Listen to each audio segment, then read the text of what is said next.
Hello दोस्तों, कैसे हो आप लोग। तो आज क्रैश कोर्स का लेक्चर नंबर 4 लेकर आए हैं और पीरियोडिसिटी का ये पार्ट 2 है। पार्ट 1 में हम ऑलरेडी एटॉमिक रेडियस के बारे में और पीरियोडिक टेबल के बारे में, Z effective nuclear charge, shielding effect, ये सब हम पढ़ चुके हैं, आप देख सकते हैं। और इसमें हम जो डिस्कस करने वाले हैं वो लेंथेनाइट कॉन्ट्रैक्शन से शुरू करेंगे। लेंथेनाइट कॉन्ट्रैक्शन हमारा रह गया था क्योंकि इसके बारे में बहुत सारी चीज़ें बतानी थी तो वो हो नहीं पाता उसमें।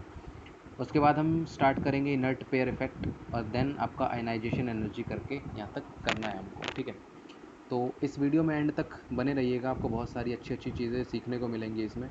और अगर आप इस चैनल पर नए हैं तो सबसे पहले इस चैनल को सब्सक्राइब कीजिए और बेल आइकन दबाना बिल्कुल मत भूलिएगा, क्योंकि आपको डेली अपडेट्स मिलती रहेंगी वीडियोस के रिगार्डिंग। और दोस्तों में शेयर कीजिएगा, लाइक कीजिएगा, दोस्तों में शेयर कीजिए, क्योंकि बहुत मुश्किल की घड़ी है। आप दूसरों की मदद करोगे तो आपकी मदद ऊपर वाला करेगा, ठीक है। खैर, ये तो मोटिवेशनल बात होगी। अब हम अपना वीडियो शुरू करते हैं, ठीक है। तो इसमें हमने क्या पढ़ना है, पीरियोडिसिटी का पार्ट 2 देखना है और लेंथेनाइट कॉन्ट्रैक्शन से शुरू करना है। लेंथेनाइट कॉन्ट्रैक्शन, तो लेंथेनाइट कॉन्ट्रैक्शन क्या होता है। देखो, सबसे पहले लेंथेनाइट कॉन्ट्रैक्शन होता क्या है ये पता होना चाहिए कि लगता किस में। तो आपको पता है लेंथेनाइट्स में लगेगा, ऑब्वियस सी बात है, लेंथेनाइट कॉन्ट्रैक्शन है तो लेंथेनाइट्स में ही लगेगा, ठीक है। सिमिलरली अगर मैं बात करूं, लेंथेनाइट कॉन्ट्रैक्शन लगता तो लेंथेनाइट्स में, पर कहाँ प्रेजेंट होते हैं ये होते हैं पीरियड 6 में प्रेजेंट होते हैं, ठीक है। आपको पता है पीरियड 6 में इस तरीके से होता है। लेंथेनम होता है जो कि 57 एटॉमिक नंबर होता है। उसके बाद आपका सीरियम आता है, सीरियम से आपका ल्यूटीशियम तक चलता है। इसका कितना रहता है, सीरियम का 50 है, तो ल्यूटीशियम का कितना रहता है आपका 71 रहता है। फिर आपका हॉफमियम आता है इस तरीके से 72, और ये वाला पार्ट आपका मिसिंग होता है, इसको अलग से यहाँ लिखा जाता है, आपको पता होगा, ठीक है। तो इसमें बेसिकली आप लिख भी सकते हैं आपका क्या होता है आपका ये कुछ थोड़े बहुत लिख देता हूँ। इस तरीके से आपका होता है, ठीक है। आगे भी आपका चलता रहता है। ये सारे क्या होते हैं, लेंथेनाइट्स होते हैं आपके। अब इसमें हमें सीखना ये है कि लेंथेनाइट कॉन्ट्रैक्शन होता क्या है और इसके परिणाम क्या होते हैं, क्या कॉन्सिक्वेंसेज होते हैं। तो देखो, बहुत सिंपल होता है। पहले तो इसकी डेफिनेशन लिख लेते हैं। डेफिनेशन क्या कहती है, इसकी डेफिनेशन ये कहती है कि on moving left to right in lanthanides, जैसे ही लेफ़्ट टू राइट मुड़ते हो, घूमते हो लेंथेनाइट्स में, देयर इज़ ग्रेजुअल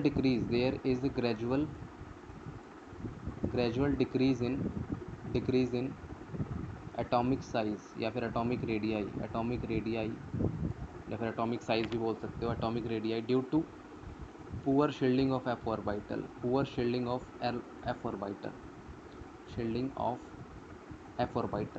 तो देखो, इसका मतलब क्या है, बहुत ही सिंपल है। इस लाइन को अगर मैं समझना चाहूँ तो बहुत सिंपल है। किस तरीके से कह रहा है कि सबसे पहले तो देखो एटॉमिक रेडियस, इसमें टर्म कौन कौन सी यूज़ हुई है, ये देखो टर्म्स इसमें यूज़ हुई हैं। एक तो आपका एटॉमिक रेडियस जो कि मैं आपको बता चुका हूँ क्या होता है, और एक होता है पुअर शील्डिंग, ये भी मैं शील्डिंग भी बता चुका हूँ, एफ ऑर्बिटल। ये देखो, इन तीनों इनको समझते हैं। मैंने आपको लास्ट लेक्चर में बताया था एटॉमिक रेडियाई क्या होता है, न्यूक्लियस से आउटर मोस्ट की डिस्टेंस होती है। जैसे ये आउटर मोस्ट ये है, एस ऑर्बिटल होगा, ये डी ऑर्बिटल होगा, और ये F1 से 14 तक होगा, ठीक है। ये आपका क्या होता है, आपका यहाँ से अगर मैं बात करूँ तो ये होता है आपका एटॉमिक रेडियस, ठीक है। तो कह रहा है कि जैसे जैसे हम सीरियम से प्राजोडाइमियम या फिर नियोडाइमियम, प्रोमीथियम, सेवेरियम, ऐसे ऐसे जाते जाएंगे, हमारा क्या होगा, हमारा जो एटॉमिक साइज़ है, एटॉमिक रेडियाई है, वो डिक्रीज़ करना शुरू करेगा। डिक्रीज़ कब करेगा, जब ये वाला आउटर मोस्ट इलेक्ट्रॉन ये न्यूक्लियस के नज़दीक आने लग जाए, और ये न्यूक्लियस के नज़दीक कब आएगा, वही हमको देखना है लेंथेनाइट कॉन्ट्रैक्शन में। तो देखो, समझते हैं इसको अच्छे से। यूज़ करता हूँ रेड पेन यूज़ करता हूँ यहाँ पर। यहाँ देखो, ये पॉजिटिव चार्ज बनाया मतलब न्यूक्लियस है, पॉजिटिव का मतलब इसमें प्रोटॉन है और न्यूक्लियस है ये, और ये आपका इस तरीके से एस ऑर्बिटल है, ठीक है। और ये आपका डी ऑर्बिटल होगा, ये एफ ऑर्बिटल होगा, इसमें आपके इलेक्ट्रॉन्स फिल करे जाएंगे। तो लेंथेनाइट्स में आपको पता है कि एफ ऑर्बिटल में इलेक्ट्रॉन्स जाते हैं, तो पहला इलेक्ट्रॉन जैसे इसने एंट्री मारी यहाँ पे, ठीक है। अब यहाँ पर एंट्री मारी तो आपका एक प्रोटॉन भी बढ़ता है इस तरीके से इसमें, क्योंकि जितना इलेक्ट्रॉन बढ़ता है, एक इलेक्ट्रॉन बढ़ाओगे तो प्रोटॉन भी बढ़ेगा। सिमिलरली सेकंड में जाओगे तो 2 इलेक्ट्रॉन यहाँ बढ़ेंगे तो 2 प्रोटॉन फिर जुड़ जाएंगे, और यहाँ पे फिर बढ़ेगा। इसी तरीके से करते करते आपका क्या हो जाएगा, यहाँ पे 14 इलेक्ट्रॉन भर जाएंगे यहाँ पे, ठीक है। जैसे जैसे एक एक करके आप बढ़ोगे तो इसमें क्या आ जाएंगे, 14 प्रोटॉन आ जाएंगे, इसमें 14 प्रोटॉन आ जाएंगे। अब क्या है, अब ये जो न्यूक्लियस है ये अब क्या हो चुका है, इसका जो जो न्यूक्लियर चार्ज है वो बहुत ही ज़्यादा बढ़ चुका है, वो अपना पूरा फोर्स किस पे लगाएगा, आउटर मोस्ट पे लगाएगा, ठीक है। अब डिपेंड करता है कि क्या ये अंदर आएगा या फिर शील्डिंग की वजह से ये बाहर ही रह जाएगा। शील्डिंग की वजह से रिपल्शन होगी या फिर न्यूक्लियस चार्ज की वजह से अट्रैक्शन होगी। मैंने बताया था ना लास्ट क्लास में जेड इफेक्टिव में। तो इसमें क्या होगा, अट्रैक्शन होता है और अंदर के इलेक्ट्रॉन के बाहर के इलेक्ट्रॉन के साथ रिपल्शन होता है, ठीक है। लेकिन जैसा कि आपको कह रहा है कि poor shielding of f orbital, आपको पता है जो ऑर्बिटल एफ ऑर्बिटल की जो शील्डिंग होती है बेटा जी, वो क्या होती है, बहुत ही ज़्यादा पुअर होती है। पुअर होने की वजह से क्या होता है, ये आउटर मोस्ट इलेक्ट्रॉन को शील्ड ही नहीं कर पाता है। पुअर शील्डिंग होती है जिसकी वजह से आउटर मोस्ट इलेक्ट्रॉन को शील्ड ही नहीं कर पाएगा। शील्डिंग क्या होता है फर्स्ट पार्ट में आप देख सकते हैं इसके, ठीक है, वहाँ अच्छे से समझाया हुआ है। तो पुअर शील्डिंग की वजह से ये आउटर मोस्ट इलेक्ट्रॉन को शील्ड ही नहीं कर पाएगा, मतलब कि जब ये अंदर आएगा तो ये अंदर आता चला जाएगा, ये अंदर आता चला जाएगा, अंदर आता चला जाएगा। जैसे जैसे एफ में आपके इलेक्ट्रॉन जाते जाएंगे, जैसे जैसे एलिमेंट चेंज होगा, लेफ़्ट टू राइट हम बढ़ेंगे, लेफ़्ट टू राइट इस तरीके से बढ़ेंगे, तो इलेक्ट्रॉन एंटर होता जाएगा, इलेक्ट्रॉन एंटर होता जाएगा, लेकिन उस इलेक्ट्रॉन का कोई मतलब ही नहीं होगा, क्योंकि ये इलेक्ट्रॉन कहाँ प्रेजेंट है, एफ ऑर्बिटल में प्रेजेंट है। और एफ ऑर्बिटल की जो शेप होती है वो डिफ्यूज्ड होती है। डिफ्यूज्ड शेप होने की वजह से क्या होता है कि ये जो होते हैं इनका शील्डिंग जो लगाते हैं ये पुअर लगाते हैं, बहुत ही पुअर शील्डिंग होती है, बाहर वाले इलेक्ट्रॉन को रिपेल कर ही नहीं पाते हैं, ठीक है, डिफ्यूज्ड शेप की वजह से। तो इलेक्ट्रॉन तो बढ़े लेकिन उस इलेक्ट्रॉन का कोई मतलब नहीं है, लेकिन साथ में इलेक्ट्रॉन प्रोटॉन भी बढ़ा गए, ठीक है। तो जैसे जैसे प्रोटॉन बढ़ा, इसका न्यूक्लियर चार्ज बढ़ा, न्यूक्लियर चार्ज बढ़ा तो ये अपने इलेक्ट्रॉन पर, आउटर मोस्ट इलेक्ट्रॉन को इस तरीके से खींचेगा तो ये इलेक्ट्रॉन आपका अंदर की तरफ मूव करेगा, ठीक है। तो इसी फिनोमिना को क्या कहते हैं बेटा जी, लेंथनाइट कॉन्ट्रैक्शन कहते हैं। मतलब कि लेंथनाइट्स में जैसे जैसे लेफ्ट टू राइट बढ़ते हैं हम, क्या होता है, ग्रेजुअल डिक्रीज होता है। डिक्रीज किसकी वजह से होता है, due to poor shielding of f orbital, क्योंकि एफ ऑर्बिटल में आपको पता है इलेक्ट्रॉन एंटर करते हैं, और जैसे ही इलेक्ट्रॉन एंटर करते हैं क्या होता है, उसकी इलेक्ट्रॉन जो एंटर कर रहे हो एफ ऑर्बिटल में एंटर कर रहे हैं, और एफ ऑर्बिटल जो होता है डिफ्यूज इन शेप होता है, जिसकी वजह से उसका जो शील्डिंग पावर है, शील्डिंग इफेक्ट जो लगाता है वो बहुत ही पुअर लगाता है।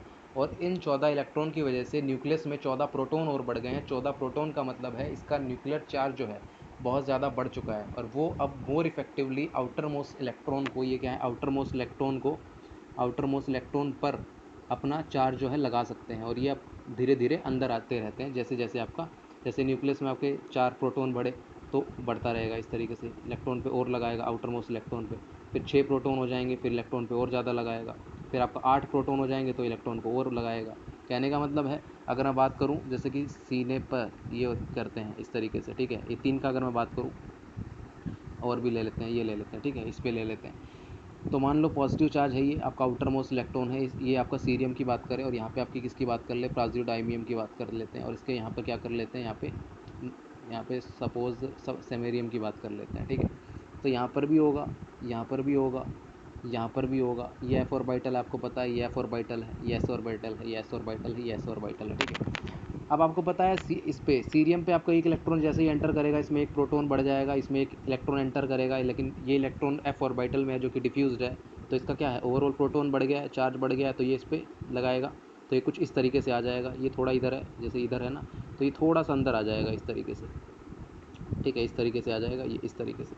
सिमिलरली नाइट इसमें जैसे प्रोमीथियम में बात करूँ, प्रोमीथियम में कितना बढ़ेगा, जैसे कि सपोज मान लो यहाँ पे 4 इलेक्ट्रॉन आपके बढ़ गए, तो 4 प्रोटॉन भी बढ़ेंगे, 4 प्रोटॉन भी बढ़ेंगे इस तरीके से, ठीक है। और यहाँ पे 6s2 इस तरीके से रहेगा, ये डी होगा, ये एफ होगा। तो 4 प्रोटॉन बढ़ गए, 4 इलेक्ट्रॉन बढ़ गए, लेकिन ये 4 इलेक्ट्रॉन कहाँ प्रेजेंट है, डिफ्यूज्ड ऑर्बिटल में प्रेजेंट है, तो 4 प्रोटॉन की वजह से इसका और बढ़ जाएगा, तो ये और ज़्यादा खींचेगा, मतलब ये यहाँ पर है तो ये कुछ यहाँ पर आ जाएगा, क्योंकि इसके कंपैरिजन में बहुत ज़्यादा अंदर आ जाता है। तो ऐसे करते करते आपका क्या होता है, आपका छोटा होने लगता है साइज़, एटॉमिक राइट जो होता है छोटा होने लगता है, इसलिए लेंथेनाइट का साइज़ आपका घटने लगता है due to poor shielding of f orbital. इतनी सी चीज़। अब देखो लेंथेनाइट कॉन्ट्रैक्शन तो आपको समझ में आ गया।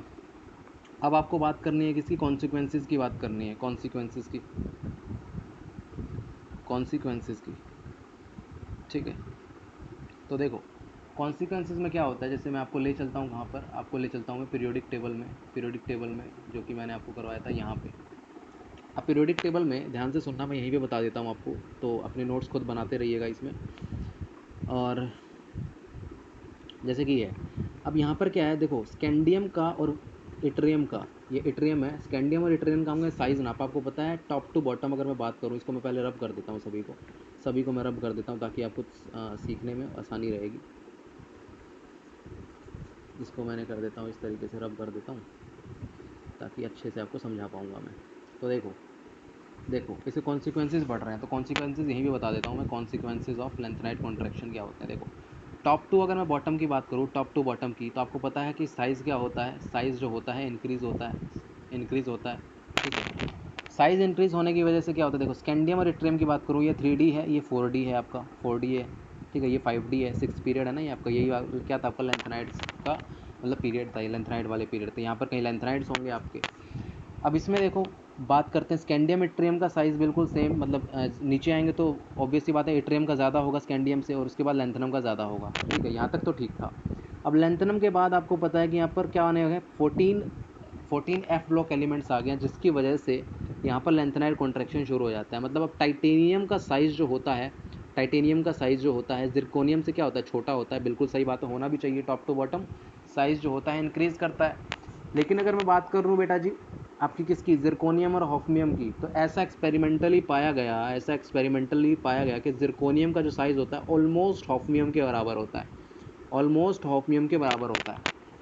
ऐसा क्यों होता है, ऐसा इसलिए होता है क्योंकि यहाँ पर लेंथेनाइट कॉन्ट्रैक्शन हो गया, लेंथेनाइट कॉन्ट्रैक्शन हो गया 14 इलेक्ट्रॉन की वजह से, 14 इलेक्ट्रॉन की वजह से, मतलब या फिर क्या कहते हैं 14 एलिमेंट्स की वजह से, इलेक्ट्रॉनिक एलिमेंट्स की वजह से यहाँ पर क्या हो गया, 14 एलिमेंट्स की वजह से आपका क्या हो गया, लेंथेनाइट कॉन्ट्रैक्शन हो गया है, क्योंकि यहाँ पर क्या है, poor shielding of f orbital, poor shielding of f orbital, ठीक है। क्योंकि इसकी एटॉमिक रेडियस क्या, क्योंकि हॉफनियम में क्या आता है, हॉफनियम में भी आपके 4f14 प्रेजेंट होते हैं, 4f14, ठीक है, तो ये इसके अंदर भी आएंगे। अगर ये इसके अंदर भी आएंगे तो आपका क्या होने वाला है, जैसे आपको बता देता हूँ हॉफनियम का जो एग्जैक्ट होता है, देखना Xc6s2 4f14 एंड 5d2 ये होता है आपका। तो देखो हॉफनियम में 14 इलेक्ट्रॉन आ चुके हैं, अगर इसमें 14 इलेक्ट्रॉन आ चुके हैं मतलब इसमें लेंथेनाइट कॉन्ट्रैक्शन काम कर गया है, लेंथेनाइट कॉन्ट्रैक्शन काम कर गया, तो जो चीज़ आउटर मोस्ट शेल में यहाँ होनी प्रेजेंट होनी चाहिए थी न्यूक्लियस के, वो कहाँ प्रेजेंट होगी, वो कुछ अंदर प्रेजेंट होगी, ठीक है, इस तरीके से। तो साइज़ क्या हो गया है, साइज़ जो है घट गया है। तो घटना हॉफनियम में एक्चुअल में क्या होना चाहिए, ज़िरकोनियम से बड़ा होना चाहिए था, लेकिन हॉफनियम में क्या है 14 इलेक्ट्रॉन आ गए हैं, 14 इलेक्ट्रॉन सॉरी आपके 4f ऑर्बिटल आ गए हैं, 4f ऑर्बिटल को प्रेजेंट होने की वजह से, 4f प्रेजेंट होने की वजह से क्या हो गया, इसका साइज़ जो होता है डिक्रीज़ कर जाता है और ऑलमोस्ट ज़िरकोनियम के इक्वल हो जाता है। ये सिर्फ फर्स्ट इसको छोड़कर, ये लेंथेनाइट वाले को छोड़ के, स्कैंडियम इट्रियम और लेंथेनम को छोड़कर ऐसा सभी के साथ होता है, यहाँ से ले तक आपका इधर तक सबके साथ होता है। ये वाला 4D और 5D का साइज़ क्या होता है, इसको मैं लिख देता हूँ, 4D और 5D का साइज़ जो होता है ऑलमोस्ट सेम हो जाता है बच्चों, ऑलमोस्ट सेम हो जाता है। सिर्फ आपका थर्ड ग्रुप में ऐसा नहीं होता है, बाकी आपके 12th ग्रुप तक यही सब चलता है कि 4D का साइज़ कंपेरेबल हो जाता है 5D के साइज़ से। तो ये आपका क्या होता है, कॉन्सिक्वेंसेज होते हैं, इससे आपका क्या होता है, लेंथेनाइट कॉन्ट्रैक्शन की वजह से ऐसा होता है, ठीक है। तो ये चीज़ आपको समझ में आ गई होगी, लेंथेनाइट कॉन्ट्रैक्शन होता क्या है और इसकी वजह से क्या हो रहा है। लेंथेनाइट कॉन्ट्रैक्शन सिंपल है कि आपका जैसे जैसे लेफ्ट टू राइट बढ़ रहा है लेंथेनाइट्स में, जो साइज़ हो रहा है डिक्रीज़ हो रहा है due to poor screening of f orbital, ठीक है। आप वहाँ पर इलेक्ट्रॉन तो बढ़ते हैं एफ ऑर्बिटल में, लेकिन उसकी शेप डिफ्यूज़ होती है, जिसकी वजह से वो आउटर मोस्ट इलेक्ट्रॉन को शील्ड नहीं कर पाता, जिसकी वजह से 14 इलेक्ट्रॉन जो बढ़े हैं उसमें साथ साथ 14 प्रोटॉन भी बढ़ गए हैं। 14 प्रोटॉन के बढ़ने से क्या होता है, आपका जो साइज़ है बहुत ज़्यादा कम हो जाता है हॉफनियम का, और ये कंपेरेबल हो जाता है किसके, ज़िरकोनियम के। हालांकि ज़िरकोनियम का बड़ा होना चाहिए था, क्योंकि वो ज़िरकोनियम का आपका छोटा होना चाहिए था साइज़, एटॉमिक रेडियस जो है छोटा होना चाहिए था, लेकिन आपका क्या है, कंपेरेबल हो जाता है हॉफनियम, क्योंकि हॉफनियम में लेंथेनाइट कॉन्ट्रैक्शन लग जाता है, उसमें 14 इलेक्ट्रॉन्स आ जाते हैं एफ ऑर्बिटल में, ठीक है। इस तरीके से चलता है। तो ये आपका लेंथेनाइट कॉन्ट्रैक्शन ख़त्म होता है। उसके बाद हम पढ़ते हैं बेटा जी inert pair effect. Inert pair effect क्या होते हैं, हम दोबारा से चलते हैं। यहाँ पे कॉन्सिक्वेंसेज मैंने वहाँ डिस्कस कर लिया, अब बात करेंगे इनर्ट पेयर इफेक्ट की। यहाँ पे बात करेंगे इनर्ट पेयर इफेक्ट की। Inert pair effect, inert pair effect.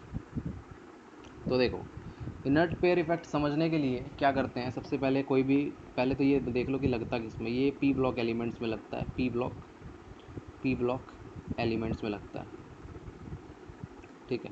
इससे होता क्या है, पहले इनर्ट पेयर होता क्या है, इनर्ट पेयर इफेक्ट होने से होता क्या है ये भी देखना है, मतलब इनर्ट पेयर होता क्या है ये भी देखना है, इनर्ट पेयर इफेक्ट होने से क्या होता है ये भी देखना है हमको।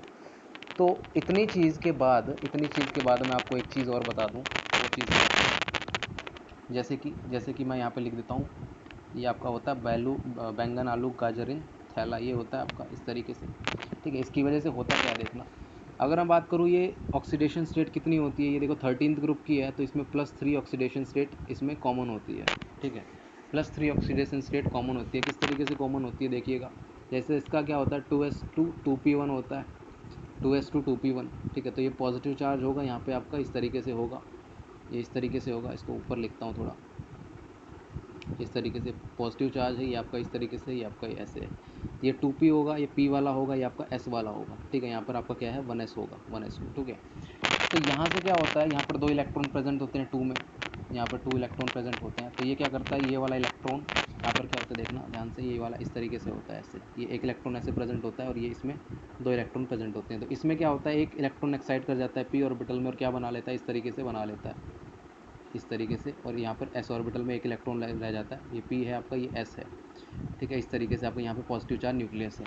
तो यहाँ पर देख सकते हैं ये इजीली एक्साइट कर जाता है, जिसकी वजह से इसका ऑक्सीडेशन स्टेट कितना हो जाता है, +3 हो जाता है आराम से, ठीक है, ये बोरोन की बात है। अब वैसे ही एल्यूमिनियम में आप जाते हो, एल्यूमिनियम में जाते हो तो एल्यूमिनियम का कितना होता है आपका, एल्यूमिनियम में आपको पता है 3s2 3p1 होगा, ये होगा, ठीक है। तो सिमिलरली ऐसे ही होता है इसमें, ये आपका 3s होता है और ये आपका 3p होता है, 3p होता है, ये इलेक्ट्रॉन इस तरीके से जंप करता है और ये क्या बना लेता है, इस तरीके से बना लेता है, इस तरीके से बना लेता है ऐसे।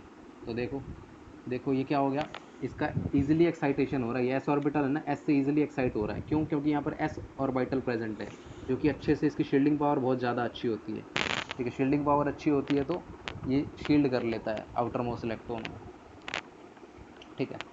तो एल्यूमिनियम भी क्या करता है, +3 शो कर देता है। अब बेटा जी मैं बात करता हूँ किसकी, थैलियम की, अगर मैं बात करूँ थैलियम की अगर मैं बात करूँ तो इसमें क्या होता है, इसमें जैसे ही हम बात करते हैं तो थैलियम की मैं बात कर लेता हूँ, तो इसमें 4f14 5d10 6s2 6p1 ये होगा, ठीक है।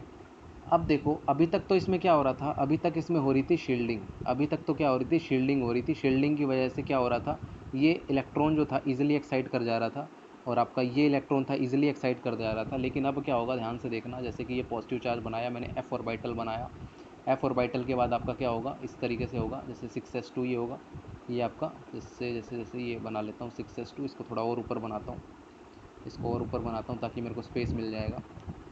जैसे कि थैलियम के मैं फिर लिख देता हूँ, 4f14 होता है, 5d10 होता है और आपका 6s2 और 6p1 ये होता है। तो जैसे ही ध्यान से देखना यहाँ पर क्या इनर्ट पेयर इफेक्ट क्या होता है, यहाँ पे 2 इलेक्ट्रॉन होंगे इस तरीके से और यहाँ पर 1 इलेक्ट्रॉन होगा p में, ये p है, ये s है, ये आपका d है, ये आपका f है। तो जैसा कि आपको पता है क्या होगा, ध्यान से देखना, यहाँ पर f ऑर्बिटल आ चुका है, f ऑर्बिटल में कितने इलेक्ट्रॉन है, 14 इलेक्ट्रॉन है। अब 14 इलेक्ट्रॉन की वजह से 14 प्रोटॉन भी हो गया होगा यहाँ पे, 14 प्रोटॉन की वजह से क्या हो गया, जो जो न्यूक्लियर चार्ज वो बेटा जी बहुत ज़्यादा बढ़ गया होगा, बहुत ज़्यादा बढ़ गया होगा, इतना बढ़ गया होगा कि अब ये इस ऑर्बिटल पे जो इलेक्ट्रॉन प्रेजेंट है, अब इसका जो होगा, इस पे जो चार्ज लगाएगा बहुत ही ज़बरदस्त तरीके से लगाएगा और इतना कसकर लगाएगा कि इन दो इलेक्ट्रॉन जो क्या कर रहे थे, एक्साइट कर पा रहे थे, किसमें, बोरोन में और एल्यूमिनियम में, इसमें ये एक्साइट नहीं कर पाएगा। एक्साइट क्यों नहीं कर पाएगा, क्योंकि 14 प्रोटॉन इसमें बहुत ही न्यूक्लियर चार्ज होगा, बहुत हाई होगा। तो अगर ये एक्साइट नहीं कर पाया तो इसकी जनरल ऑक्सीडेशन स्टेट थी कितनी थी, +3 थी, अब ये कितनी रह जाएगी, +1 रह जाएगी, +1 रह जाएगी। तो इसी को सिंपल वे में क्या कहते हैं बेटा जी, इनर्ट पेयर इफेक्ट कहते हैं, कि मतलब कि जो 2 इलेक्ट्रॉन होते हैं वो बॉन्डिंग में पार्टिसिपेट नहीं करते हैं और जो ओरिजिनल ऑक्सीडेशन स्टेट होती है इनर्ट पेयर इफेक्ट की वजह से वो -2 से घट जाती है। मतलब अगर +3 है तो +1 में रह जाएगी। जैसे कार्बन फैमिली में इसकी जनरल +4 होती है। अगर मैं बात करूँ इसकी पीबी की, तो पीबी आपका लास्ट एलिमेंट होता है कार्बन में, तो इसकी कितनी हो जाती है, +2 हो जाती है, क्योंकि 4 में से 2 इलेक्ट्रॉन जो होते हैं किस में चले जाते हैं, आपके उसमें चले जाते हैं, आपका न्यूक्लियर चार्ज में, मतलब उसको अच्छे से पकड़ के रखता है, तो वो आपका इनर्ट पेयर इफेक्ट हो जाता है। ठीक है, इसकी डेफिनेशन अगर सिंपल वे में मैं लिखना चाहूँ बेटा जी, अगर डेफिनेशन मैं इसकी सिंपल वे में लिखना चाहूँ तो बताइएगा मेरे को समझ में आया कि नहीं आपको। The outer shell s electron NH2 जिसे बोल रहे हो आप लोग, पेनिट्रेट्स पेनिट्रेट्स या फिर मैं, ये तो कुछ ज़्यादा ही लंबा हो जाएगा, आपको मैं खुद ही बता देता हूँ ऐसे ही। जो आउटर मोस्ट इलेक्ट्रॉन है वो क्या होता है आपका, आउटर मोस्ट जो NH2 था, जो 2 था आपका, क्या हो जाता है, वो न्यूक्लियस के बहुत ज़्यादा करीब आ जाता है, जिसकी वजह से ये जो आपकी जो एक्साइटेशन हो रही थी वो एक्साइटेशन नहीं हो पाती है, और जिसकी वजह से जो ऑक्सीडेशन स्टेट होनी चाहिए थी +3 वो किस में कन्वर्ट हो जाती है +1 में। ठीक है, क्योंकि 2 इलेक्ट्रॉन कहाँ चले गए, वो न्यूक्लियस के साथ अच्छे से बॉन्डिंग बनाने में चले गए, न्यूक्लियस के साथ बाइंड करने में चले गए आप। ठीक है, उसी तरीके से अगर मैं कार्बन की बात करूँ, कार्बन के बाद आपका कौन सा आता है, कार्बन आता है, फिर नाइट्रोजन आता है, फिर आपका कौन सा ऑक्सीजन फैमिली का आता है। तो इसमें क्या होता है, लास्ट आपका पीबी होता है, इसमें क्या होता है, बिस्मथ होता है, और इसमें क्या होता है आपका पोलोनियम होता है या टेलरियम होता है। तो टेलरियम और पोलोनियम कोई सा भी आप देख सकते हैं इसमें। ठीक है, तो जो भी आपका लास्ट एलिमेंट होता है ना, उसमें आपका जनरली क्या लग जाता है, आपका इनर्ट पेयर इफेक्ट लग जाता है, इसमें लग जाता है। ठीक है, इस तरीके से। तो पीबी इसमें देखो, ये आपका +4 में एग्जिस्ट करना चाहिए, लेकिन पीबी क्या होगा, इसमें इनर्ट पेयर इफेक्ट लग जाएगा, लास्ट एलिमेंट में ही लगता है, ध्यान रखना इस चीज़ का। तो इसकी 4 में से 2 इलेक्ट्रॉन चले जाएंगे न्यूक्लियस के साथ, न्यूक्लियस के साथ चले गए बाइंड करने में, तो इसका कितना बचा, +2 इसका होता है, पीबी +2 में करता है, रहता है। नाइट्रोजन की बात करूँ, इसमें कितना होता है, +5 तक दिखा सकता है, +5 तक दिखा सकता है ना। तो बिस्मथ कितना दिखाएगा, बिस्मथ दिखाएगा +3 तक, +3 दिखाएगा आपका बिस्मथ। ठीक है, क्योंकि 5 में से 2 इलेक्ट्रॉन कहाँ चले जाएंगे, आपके इनर्ट पेयर इफेक्ट में चले जाएंगे। इसी तरीके से इसमें कितना दिखाएगा, +6 दिखा सकता है, लेकिन पोलोनियम कितने तक दिखाएगा, 1 2 घटा लो तो 4 तक दिखाएगा। सिमिलरली इस तरीके से हम बात करते हैं। हालांकि जो पोलोनियम होता है आपका, वो रेडियो एक्टिव एलिमेंट होता है, तो इसकी ज़्यादा बात नहीं करते हैं, मेनली आपका बिस्मथ और लेड की और थैलियम की ही बात करते हैं। ठीक है, तो इसके बाद जितने भी होते हैं सारे रेडियो एक्टिव होते हैं, तो उसकी बात जनरली नहीं करते हैं। तो आपको पता है बोरोन में कितना होना चाहिए था, +3 होना चाहिए था, तो यहाँ पर कितना कर रहा है ये आपका जो थैलियम है वो +1 करेगा। इस तरीके से आप देख सकते हैं। तो ये आपका क्या होता है, इनर्ट पेयर इफेक्ट होता है, जिसकी वजह से 2 इलेक्ट्रॉन आपका न्यूक्लियस के साथ बाइंड करने में चले जाते हैं, वो एक्साइट नहीं कर पाते, जिसकी वजह से वो बॉन्ड नहीं बनाते। 2 इलेक्ट्रॉन जो होते हैं NH2 वाले, वो बॉन्ड नहीं बनाते। क्यों, क्योंकि वो एक्साइट ही नहीं कर पा रहे। जब तक जब तक आपका वो एक्साइट नहीं करेगा, जब तक वो बॉन्डिंग में पार्टिसिपेट नहीं करेगा। ठीक है, तो ये आपका इनर्ट पेयर इफेक्ट होता है। सिंपल, एक बार फिर से आप देखना चाहें तो इसको देख सकते हैं, वीडियो को आप दोबारा से रिवाइंड करके भी समझ सकते हैं। हालांकि इसमें तो कुछ समझ नहीं आएगा, क्योंकि राइटिंग ही बड़ी अच्छी नहीं है कुछ मेरी, है ना। तो देखो यहाँ पे एक्साइट हो रहा था, यहाँ पर भी एक्साइट हो रहा था, जिसकी वजह से ऑक्सीडेशन स्टेट आपकी ओरिजिनल आ रही थी, लेकिन यहाँ पर 14 इलेक्ट्रॉन आने की वजह से due to poor shielding effect, due to poor shielding effect, shielding effect of f orbital, उससे क्या हो जाएगा, आपका न्यूक्लियर चार्ज बढ़ जाएगा। उसकी वजह से न्यूक्लियर चार्ज बढ़ गया, तो ये अच्छी तरीके से इस इलेक्ट्रॉन पर पकड़ बन जाएगी, इन 2 इलेक्ट्रॉन पे। ठीक है, तो ये जो एस ऑर्बिटल है यहाँ पे, एस ऑर्बिटल इसमें एक्साइट नहीं हो पाएगा, नहीं हो पाएगा, जिसकी वजह से यहाँ पर जो अब जो बॉन्डिंग होगी वो 1 इलेक्ट्रॉन की वजह से होगी, इसलिए इसका क्या आएगा, +1 ही ऑक्सीडेशन स्टेट आएगा। तो ये था आपका इनर्ट पेयर इफेक्ट। अब बात कर लेते हैं बेटा जी, आयनाइजेशन एनर्जी क्या होती है। आयनाइजेशन एनर्जी की बात कर लेते हैं। सिंपल, आयनाइजेशन एनर्जी के बारे में आप जानते ही होंगे क्या होती है, आप खुद बता दीजिए आयनाइजेशन एनर्जी क्या होती है। तो आयनाइजेशन एनर्जी होती है, नेक्स्ट पे चलते हैं, आयनाइजेशन एनर्जी, आयोनाइजेशन एनर्जी, इसकी पहले लिख लेते हैं डेफिनेशन। एनर्जी, क्या करते हो सर, स्पेलिंग भी नहीं लिख पाते हो ढंग से। एनर्जी, देखो एनर्जी, देखो आयनाइजेशन एनर्जी आई से करता हूँ। आई क्या करता है, defined as, I ionization energy defined as the amount of energy, amount of energy, energy required to remove to remove the most the most loosely bound electron from an isolated gaseous gaseous atom to form cation. देखो बेटा जी, यहाँ पे 2 term use हुई है, क्या, ध्यान से देखना, जो मेन है समझने की आपकी। इसको मैं इससे लिखता हूँ। इसने लिखा है कि ionization energy defined as amount of energy required to remove the most loosely bound electron from isolated gaseous atom. ठीक है, आइसोलेट होना चाहिए, अकेला होना चाहिए। ठीक है, अकेला होगा जब भी आप उसकी मतलब बता पाओगे आयनाइजेशन एनर्जी के बारे में। ठीक है, ग्रुप में होगा तो नहीं बता पाओगे। उसी तरीके से है जैसे कि आपका जो नेचर है, आपका जो, अगर मान लो मुझे आपके बारे में जानना है, तो आप ऑब्वियसली बात है अपने दोस्तों के सामने थोड़े स्वैग में रहते हो, तो वहाँ पर मैं आपका एक्चुअल नेचर नहीं जान पाऊँगा। जब आप अकेले होगे, अकेले में आप थोड़े शांत रहोगे, आपकी एनर्जी डाउन रहेगी, तो आपके बारे में मैं ज़्यादा जान पाऊँगा। ठीक है, तो आइसोलेटेड में ही, आपका अकेले में ही आपकी जो प्रॉपर्टी होती है बताते हैं। गैसेस का मतलब होता है, गैसेस में आपको पता है गैसेस से ही इलेक्ट्रॉन निकाला जा सकता है। सॉलिड की अगर बात करूँ, सॉलिड से इलेक्ट्रॉन निकालना इतना आसान नहीं होता है, ठीक है। तो हम गैसेस की बात करते हैं। और एक होता है न्यूट्रल, न्यूट्रल होना चाहिए, दूसरा न्यूट्रल होना चाहिए, ठीक है। हालांकि कैटायन वो बताऊंगा चार्ज में किस तरीके से निकालते हैं और क्या इंपैक्ट होता है। तो न्यूट्रल होना चाहिए बेटा जी आपका। तो आयनाइजेशन एनर्जी की अगर मैं बात करूँ तो जैसे सपोज़ मान लो ये कोई भी आपका एटम है, ठीक है, गैशियस फॉर्म में है। इसका IE1 की अगर मैं बात करूँ इस तरीके से, तो इलेक्ट्रॉन देखो समझो पहले क्या है। इसमें से अगर इस एटम में से मेरे को एक इलेक्ट्रॉन निकालना है, अगर मेरे को इसमें से इलेक्ट्रॉन निकालना है तो मुझे क्या देनी पड़ेगी, एनर्जी देनी पड़ेगी कुछ, ठीक है।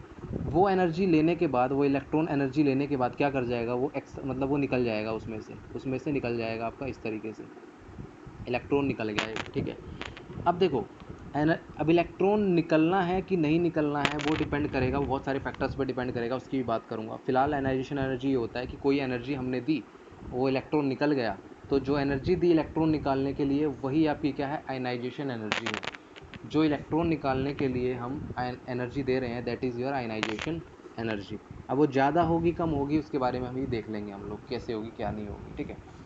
तो अगर मैं बात करूँ इसी में M+ में, अगर मैं इसमें से निकालना चाहूँ, इसमें से अगर निकालना चाहूँ ये गैशियस में, तो IE2 होगा इस तरीके से, ठीक है। तो इसमें से क्या बनेगा, इलेक्ट्रॉन निकालने के बाद 1+ के बाद 2+ बन जाएगा और साथ में एक इलेक्ट्रॉन भी निकल जाएगा, ठीक है। इस तरीके से हम तीसरा भी निकाल सकते हैं।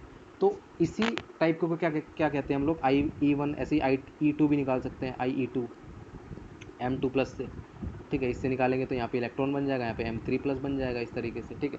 तो IE1, IE2, IE3 ये क्या है, first second and third ionization energy है, ठीक है। इसी को क्या कहते हैं बेटा जी, इसी को क्या कहते हैं, सक्सेसिव आयनाइजेशन एनर्जी कहते हैं। सक्सेसिव आयनाइजेशन एनर्जी कह रहे हैं मतलब एक के बाद एक हम निकाल रहे हैं। और ध्यान रखना अभी आयनाइजेशन एनर्जी की अगर मैं बात कर रहा हूँ तो ज़्यादा कम की अगर बात करूँ कि ज़्यादा होगी कम होगी, तो देखो अगर आयनाइजेशन एनर्जी ज़्यादा होती है तो हम क्या मानते हैं कि इलेक्ट्रॉन अच्छे से उसमें टाइटली बाउंड है। टाइटली बाउंड होगा जब भी तो एनर्जी ज़्यादा देनी पड़ रही है। अगर कम एनर्जी में ही वो निकल जाता है मतलब जो इलेक्ट्रॉन है वो लूजली बाउंड है, उसको निकालना बहुत आसान है, ठीक है। तो आप ध्यान से समझना, जैसे बात करता हूँ I1, I2, I3 में। I3 क्या था आपका, M2 में से निकाल रहे थे, M2+ में से निकाल रहे थे। और IE2 में क्या था, M+ में से निकाल रहे थे, M+ में से निकाल रहे थे। और I2 सिंगल आपका गैशियस एटम में था, न्यूट्रल था। तो कभी भी ऐसी सिचुएशन आती है तो जितना ज़्यादा पॉजिटिव चार्ज होगा ना, जितना ज़्यादा पॉजिटिव चार्ज होगा आयनाइजेशन एनर्जी उतनी ही ज़्यादा होगी। ऐसा बताऊंगा क्यों होता है ऐसा, ठीक है। जब इसके फैक्टर्स की बात करेंगे, फैक्टर डिस्कस करेंगे तब मैं बताऊंगा।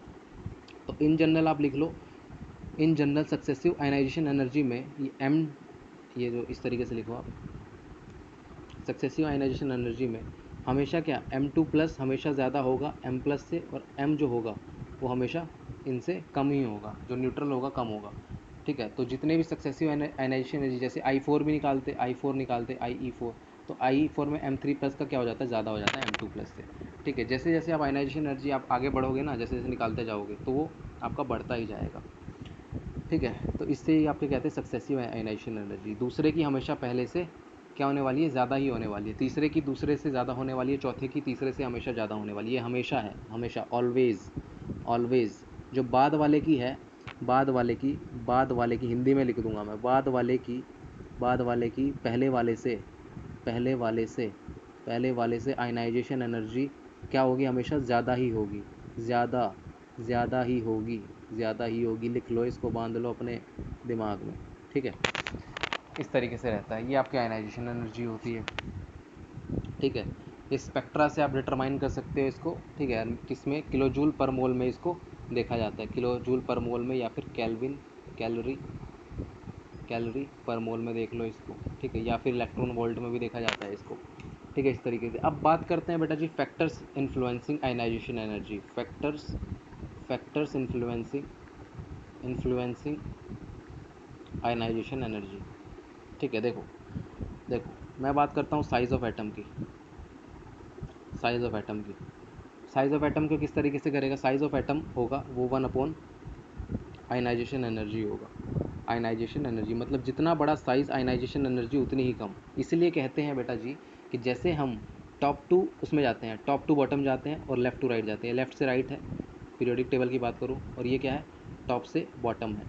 टॉप से बॉटम पे जाते हैं तो क्या होती है, आयनाइजेशन एनर्जी डिक्रीज़ करती है इसीलिए, ठीक है। और लेफ़्ट टू राइट जाते हैं तो साइज़ क्या होता है, साइज़ होता है छोटा। अगर साइज़ छोटा तो आयनाइजेशन एनर्जी ज़्यादा। तो यहाँ पर क्या होता है, साइज़ आपका क्या होता है, आयनाइजेशन एनर्जी क्या होती है, बड़ी होती है, ज़्यादा इंक्रीज़ कर जाती है लेफ़्ट टू राइट, ठीक है। ऐसा होता क्यों है, ऐसा क्यों होता होगा, ऐसा इसलिए होता है बेटा जी क्योंकि अगर स्मॉल साइज़ रहेगा ना, स्मॉल साइज़ रहेगा तो क्या होगा, जो आपका इलेक्ट्रॉन होगा आउटर मोस्ट इलेक्ट्रॉन से ही निकल रहा है आपका इलेक्ट्रॉन। तो जो आउटर मोस्ट इलेक्ट्रॉन होगा, एक मैं ये ले लूँ, ये स्माइल साइज़ जो होगा स्मॉल होगा, और दूसरी तरफ मैं ले लूँ साइज़ जो होगा बड़ा होगा। चाहे इधर लिखता हूँ, इसके नीचे ज़्यादा बेटर अंडरस्टैंडिंग बनेगी आपकी। जैसे ऐसे लिखता हूँ और इस तरीके से लिखता हूँ, अगर साइज़ बड़ा है तो ठीक है। तो आपका आउटर मोस्ट कहाँ होगा, यहाँ होगा। अब इधर से इलेक्ट्रॉन, इसका देखो, इसका इफेक्टिव न्यूक्लियर चार्ज इस पर क्या होगा, ज़्यादा होगा, इसका ज़्यादा होगा, मोर होगा, क्योंकि न्यूक्लियस के ज़्यादा पास है। और सिमिलरली इसका थोड़ा कम होगा क्योंकि न्यूक्लियस से ज़्यादा दूर है। इसका साइज़ बड़ा है, साइज़ क्या है, ज़्यादा है, मोर है, ठीक है। साइज़ मोर है तो आपका जो न्यूक्लियस से डिस्टेंस होगा वो भी आपका ज़्यादा होगा। तो जो एनर्जी हम देंगे बाहर से, देंगे वो ईजिली इसको निकाल देगी, इस इलेक्ट्रॉन को क्या कर देगी, बाहर निकाल देगी। लेकिन ये न्यूक्लियस के पास है, तो इसमें एनर्जी जो लगेगी बाहर, आयनाइजेशन एनर्जी को निकालने के लिए बहुत मुश्किल से निकलेगी, बहुत मोर एनर्जी रिक्वायर्ड, इस तरीके से मोर एनर्जी रिक्वायर्ड। इसको समझ पा रहे हो आप लोग, साइज़ छोटा बड़ा का क्या होता है, ठीक है। अब देखो इसमें एक्सेप्शंस आर ऑलवेज देयर, तो एक्सेप्शन से ही क्वेश्चन पूछे जाते हैं। तो जो 13th ग्रुप का होता है, 13th ग्रुप में क्या होता है, इसका जो आयनाइजेशन एनर्जी का ऑर्डर होता है ना, ऑर्डर वो क्या होता है आपका, बोरोन, टीएल, गैलियम, एल्यूमिनियम और इंडियम। अब बोलोगे सर इसको याद कैसे करें, याद करने की ट्रिक तो बताओ। बोला बिल्कुल ट्रिक बताएंगे, ट्रिक क्यों नहीं बताएंगे। तो आपने देखा होगा क्या, आपने देखा होगा उल्टा डब्लू देखा होगा इस तरीके से, ऐसे देखो, धमाल फिल्म देखी है ना आपने, धमाल फिल्म, ठीक है। इस तरीके से आप कर लो, कैसे, जैसे कि ये बोरोन होता है आपका, ये बोरोन होगा, उसके बाद आपका ये कौन सा होगा, ये आपका एल्यूमिनियम होगा। अरेंज कर दो, एल्यूमिनियम, गैलियम, इंडियम और थैलियम। तो देखो बोरोन ये आपका क्या है, एनर्जी है, ये एनर्जी है, आयनाइजेशन एनर्जी, ठीक है। अब देखो होना चाहिए था आयनाइजेशन एनर्जी किसका ज़्यादा होना चाहिए था, ऐसे होना चाहिए था, बोरोन का सबसे ज़्यादा होना चाहिए था, फिर एल्यूमिनियम का, फिर गैलियम का, फिर इंडियम का, फिर थैलियम का। जैसा कि अब एक्सेप्शन में तो उल्टा पुल्टा ही होगा, तो बोरोन, एल्यूमिनियम का, और देखो किसका ज़्यादा होगा, थैलियम का सबसे कम होना चाहिए था, बोरोन के बाद आ गया, ठीक है। और एल्यूमिनियम का होना चाहिए था सेकंड नंबर पे, तो सेकंड लास्ट पे चला गया, मतलब उल्टा हो रहा है। थैलियम का लास्ट पे होना चाहिए तो इसमें दूसरे नंबर पे आ गया, एल्यूमिनियम का सेकंड पे होना चाहिए तो वो सेकंड लास्ट पे चला गया, ठीक है। तो बोरोन का सबसे ज़्यादा, फिर थैलियम का सबसे ज़्यादा, जो पीक है ना दिख रहा है ना आपको इस तरीके से। और यहाँ पे फिर आपका क्या है, गैलियम का सबसे ज़्यादा, फिर उसके बाद इंडियम का सबसे ज़्यादा, और फिर आपका एल्यूमिनियम का सबसे कम, ठीक है। इस तरीके से आपको देखना। अरे एक सेकेंड, एल्यूमिनियम का ज़्यादा होता है भैया, एल्यूमिनियम का ज़्यादा होता है इंडियम से, तो एल्यूमिनियम का ज़्यादा होगा इंडियम से। तो ये ग्राफ थोड़ा सा नीचे कर लो, इसके पीक को थोड़ा सा नीचे कर लो, ऐसे, ठीक है। थोड़ा सा नीचे कर लो, देखो ये इससे बड़ा होगा ना, ये इससे बड़ा होगा तो ये थोड़ा नीचे आएगा ना इधर, है ना। थैलियम का कम होता है, इसको और खसका लो, बेशक से आपको कन्फ्यूज़न हो तो और खसका लो इसको। थैलियम का, सॉरी, इंडियम का क्या होता है सबसे, ओह, इंडियम होता है ना, ये इंडियम, थैलियम तो लिख दिया, इंडियम का। इस तरीके से आपका क्या होता है, ग्राफ होता है, ठीक है। एक एक्सेप्शन और होता है, एक्सेप्शन क्या होता है कि आपको पता है कि कार्बन, सिलिकॉन, जर्मेनियम और आपका क्या होता है, सुनो प्रभु, ये होना चाहिए था, लेकिन ऐसा होता नहीं है बेटा जी। क्यों, क्योंकि बस यहाँ पर आके क्या हो जाता है, गड़बड़ कर देता है। गड़बड़ क्या करता है, इस तरीके से आपका कर देता है, बस एक ये गड़बड़ यहाँ पर है, तो इस गड़बड़ को भी आपको याद रखनी है, आपको आयनाइजेशन एनर्जी। तो दो गड़बड़ को याद रखनी है आयनाइजेशन एनर्जी में, 13th ग्रुप में और 14th ग्रुप में, ये आपका होता है अक्सर, ठीक है। तो इस तरीके से साइज़ ऑफ एटम आपका वेरी करता है, किस तरीके से टॉप टू बॉटम जा रहा है। बाकी हर जगह सेम वही लगेगा जो लॉजिक लगना होगा, ठीक है। इस तरीके से आप देख लोगे, ठीक है। अब अगर मैं बात करूँ, चलो इसकी बात क्वेश्चंस में कर लेंगे, है ना। अभी सिंपल टॉपिक ख़त्म करते हैं हम लोग। तो दूसरी बात करूँ कि दूसरा फैक्टर क्या होता है, न्यूक्लियर चार्ज। जैसा कि मैंने बता दिया, अगर इलेक्ट्रॉन जो होगा, आउटर मोस्ट इलेक्ट्रॉन होगा, वो न्यूक्लियस के ज़्यादा पास होगा। अगर वो न्यूक्लियस के ज़्यादा पास होगा तो क्या होगा, वो न्यूक्लियस उसको टाइटली होल्ड करके रखेगा, ठीक है। तो आयनाइजेशन एनर्जी क्या होगी, हमेशा ज़्यादा लगेगी उस इलेक्ट्रॉन को निकालने के लिए। अगर दूर होगा न्यूक्लियस से तो न्यूक्लियस जो होगा इलेक्ट्रॉन को कम टाइटली होल्ड करके रखेगा, तो आयनाइजेशन एनर्जी क्या होगी, कम हो जाएगी, क्योंकि जो एनर्जी बाहर से देंगे वो कम में ही बात उसकी हो जानी है उसकी, ठीक है, इस तरीके से आपका चलता है। अब देखो शील्डिंग इफेक्ट की अगर मैं बात करूँ, शील्डिंग इफेक्ट की देखो, जितना ज़्यादा शील्डिंग इफेक्ट होगा, जितना ज़्यादा, देखो ऐसे देखो, जैसे कि मान लो कोई भी ऐसे ही जनरल एग्जांपल ले लिया, इसको देखो, ये आउटर मोस्ट इलेक्ट्रॉन है, तो जितना ज़्यादा ये शील्डिंग इफेक्ट होगा ना, उतना ही ये क्या करेगा, न्यूक्लियस चार्ज को इस पर लगने से बचाएगा। ये शील्डिंग क्या है, न्यूक्लियर चार्ज को इस पर लगने से बचाएगा, तो जो बाहर से हम एनर्जी देंगे क्या होगा, आसानी से इसको निकाल देगा, स्टक कर देगा। लेकिन सिमिलरली मान लो, जैसे यहाँ पे मान लो एफ ऑर्बिटल ले लिया मैंने, एफ ऑर्बिटल, अब इनकी स्क्रीनिंग क्या आई है एफ ऑर्बिटल की, इनकी तो पुअर है। अगर इनकी स्क्रीनिंग पुअर है तो जो बाहर का इलेक्ट्रॉन है ये तो बहुत अंदर चला जाएगा और ये न्यूक्लियस के क्या आ जाएगा, बिल्कुल नज़दीक आ जाएगा, जिससे कि आयनाइजेशन एनर्जी क्या होगी, अब हो जाएगी इंक्रीज़ कर जाएगी। ठीक है, तो ये आपका स्क्रीनिंग इफेक्ट इस तरीके से चलता है। तो ये थे आपके आयनाइजेशन एनर्जी के कुछ फैक्टर्स। ठीक है, तो इनको आपको धीरे धीरे एक करके पढ़ना है। ठीक है, एक एग्जांपल भी बता देता हूँ, जैसे कि मान लो, देखो कुछ पॉइंट्स भी हैं, वैसे तो इस पॉइंट्स की हम धीरे धीरे की करके बात कर लेंगे, है ना। तो जैसे कि क्वेश्चन है, अगर मैं बात करूँ लिथियम की बात करूँ और मैग्नीशियम की बात करूँ, ठीक है, तो मैं आपको बता देता हूँ, लेफ़्ट टू राइट जो होता है आयनाइजेशन एनर्जी बढ़ती है, इंक्रीज़ करती है, बिल्कुल सही बात है। तो लिथियम और मैग्नीशियम की जो होगी, सॉरी लिथियम के बाद मैग्नीशियम, लिथियम के बाद बेरियम आएगा ना, बेरियम की, अगर मैं बेरियम की बात कर लूँ तो इसका क्या होता है, 1s2 2s1 होता है, इसका 1s2 2s2 होता है। ठीक है, तो जनरली ये क्या होता है, बेरिलियम का ज़्यादा ही होता है, क्योंकि ये आपका राइट साइड में प्रेजेंट है। और दूसरी चीज़, अगर मैं बेरियम का कंपेयर कर दूँ किससे, बोरोन से, तो इसका होता है 1s2, आउटर मोस्ट लिखता हूँ 2s2, और 2s2 होता है, और इसका क्या होता है 2s2 2p1। ठीक है, तो हालांकि ये 13th ग्रुप है, ये आपका क्या है, सेकंड ग्रुप है। ठीक है, ये राइट में प्रेजेंट है, ये आपका बेरियम जो है वो क्या है, लेफ्ट में प्रेजेंट है। लेकिन बेटा जी इसका बेरियम का सबसे ज़्यादा आता है, क्यों आता है, क्योंकि ध्यान रखना यहाँ पर क्या है, जो एस ऑर्बिटल है, जो 2s ऑर्बिटल है, ये जैसे इस तरीके से, ये क्या है, नोबल गैस को अचीव कर रहा है, 2s2, s2 है ना, मतलब नोबल गैस नहीं बोलेंगे, फुल्ली फिल्ड बोलेंगे। एस में जो इलेक्ट्रॉन है वो क्या है, फुल्ली फिल्ड का मतलब है कि ये ज़्यादा स्टेबल है। ठीक है, जो 2p1 में इलेक्ट्रॉन है, ये ना ही हाफ फिल्ड है ना ही फुल्ली फिल्ड है। तो फुल्ली फिल्ड में से जो स्टेबिलिटी ऑलरेडी अचीव कर चुका है, तो उस स्टेबिलिटी में से अगर इलेक्ट्रॉन निकालना चाहते हैं, स्टेबल में से इलेक्ट्रॉन निकालना चाहते हैं, तो क्या निकालना आसान होगा, नहीं आसान होगा। बोरोन के जो क्या है 2p में जो इलेक्ट्रॉन है वो स्टेबल नहीं है, तो यहाँ से जो इलेक्ट्रॉन निकलेगा वो ईजिली निकल जाएगा। तो इसलिए जो बोरोन की आयनाइजेशन एनर्जी होती है वो कम होती है एज़ कंपेरिजन टू बेरिलियम। ठीक है, इस तरीके से आपका चलता है। सिमिलरली अगर मैं बात करूँ नाइट्रोजन और ऑक्सीजन की, तो ऑक्सीजन कहाँ प्रेजेंट होता है, राइट में प्रेजेंट होता है, और ये लेफ्ट में प्रेजेंट होता है। तो होना चाहिए था क्या, ऑक्सीजन का ज़्यादा होना चाहिए था, लेकिन ऐसा होता नहीं है। किसका ज़्यादा होता है, नाइट्रोजन का ज़्यादा होता है। क्यों, क्योंकि इसमें होता है 1s2 2s2 2s2 2p3 और इसका होता है 1s2 2s2 2p4। ये होता है आपका, आपको पता है कि p3 क्या है, हाफ फील्ड है। अगर हाफ फील्ड है तो आपको पता है हाफ फील्ड तो ज़्यादा स्टेबल होता है एज़ कंपेरिजन टू, देखो 2p4, ना ये हाफ फील्ड है ना ही फुल्ली फील्ड है। तो हाफ फील्ड वाले स्टेबल होंगे, तो स्टेबल में से आयनाइजेशन एनर्जी देकर उसमें से इलेक्ट्रॉन निकालना ज़्यादा मुश्किल होगा एज़ कंपेरिजन टू जिसका हाफ फील्ड या फुल्ली फील्ड नहीं है।